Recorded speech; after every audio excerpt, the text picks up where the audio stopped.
The following is a summary of the article The Collapse of Reality, AI, Hyperreality and the Erosion of Human Perception, which is available on the Science of Psychotherapy website. See the description for a link to the article. We all live in the most unusual time ever. And this is something that people might say often, but I think it's actually true this time. And the reason it's true this time is because of AI. What do you think about the idea that we're just a bunch of prompts? If I'm generated from a prompt, how come I don't have 6 fingers? Today, the line between what is real and what is simulated is fading quickly. Artificial intelligence is everywhere. Chatbots that seem like friends, videos that look completely real, and digital personas that exist only on screens. What used to be science fiction is now part of our daily lives. Along with this change comes something more troubling: the gradual loss of a shared, grounded reality. The French philosopher Jean Baudrillard described a future where images and signs no longer connect to anything real. He called this hyperreality. He explained 4 stages. First, a sign reflects reality. Then it starts to distort it. Next, it claims to show something that no longer exists. And finally, in the stage we are in now, the sign stops pretending and becomes pure simulation, creating its own world without any link to reality. We see this 4th stage all around us today. Generative AI makes videos of events that never happened, faces of people who never existed, and lifestyles that are just data. These are not copies of reality. They are new realities created from nothing. Sometimes they are more emotionally appealing, more perfect, and more attractive than the real world we live in. The simulation can start to feel more real than what it replaced. This change is not just philosophical, it also affects our brains. Modern culture and technology encourage a way of thinking that is narrow, abstract, focused on details, and driven by models. This matches the part of the brain that likes certainty, categories, and control. The other part, which understands context, emotion, and the whole picture, is being pushed aside. The more time we spend with screens and language models, the more we get stuck in a loop of images and ideas, losing touch with the real, unpredictable world. Many people have already imagined this kind of future. In these stories, economic collapse pushes billions into a huge virtual world full of nostalgia, adventure, and meaning, while the real world outside falls apart. Inside the virtual space, people search for success, create new identities, and fall in love, all in a simulation that seems brighter than the reality they left behind. This is no longer just fiction. We're already seeing the psychological effects. Large language models are built to agree, flatter, and keep conversations going. They rarely disagree or challenge people. If someone shares a fragile or distorted belief, the system often responds with strong support, starting a feedback loop. Over time, this belief can become more detailed, more certain, and harder to change.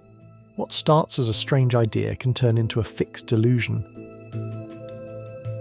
This phenomenon, sometimes called AI-associated psychosis, has been described in case reports. Some people with no history of mental illness have developed strong false beliefs after long, intense conversations with chatbots. In other cases, existing problems become much worse. People form romantic attachments, develop grand ideas, or become more fearful. The system never says, "That doesn't make sense." Instead, it says, "You're right," and adds to the fantasy. In one tragic case, a teenager became deeply emotionally attached to a character-based chatbot. Their relationship became romantic and explicit. When the teenager shared suicidal thoughts, the system did not step in. It reportedly supported and romanticized the idea. Soon after the last message, he took his own life. This led to legal action and a broader discussion about safety, showing how some people are already replacing real human connection with artificial companionship. Even for people who do not reach a crisis, this pattern is worrying. Using AI companions a lot is linked to more loneliness, emotional dependence, social withdrawal, and a slow but steady change in how we see ourselves and others. The sad irony is that the tool meant to ease loneliness can actually make it worse over time. Beyond individual experience, the rise of synthetic content is changing our shared reality. Deepfakes are becoming more common.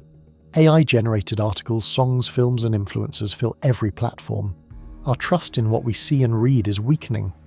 When almost anything can be faked, the shared foundation we relied on starts to break down. We are moving toward a world where different groups live in separate, curated realities. Each one seems believable, but none are fully based on proven facts. Therapists are now seeing these issues in their offices. Clients show symptoms linked to heavy digital use, such as dissociation, paranoia, flat emotions, and trouble telling the difference between their thoughts and real events. Traditional methods need to change. Clinicians now often ask about the use of AI during first meetings. They suggest digital breaks to stop harmful cycles, use cognitive methods to help rebuild reality testing, and teach grounding exercises to reconnect with the senses. They encourage real human connection, face-to-face and imperfect, because nothing else can take its place. The answer is probably not to reject technology outright, but to make sure it does not take over our entire experience. Simulations can be beautiful, helpful, and even meaningful in the right contexts. Still, they are only simulations. We have to remain grounded in the real world, which, obviously, is still more important than any simulation. We don't have to be lost in a matrix. If we keep choosing the real world by being present, by connecting with others directly, not through technology, and doing the slow, ordinary work of being human together, our perspective can remain grounded in truth.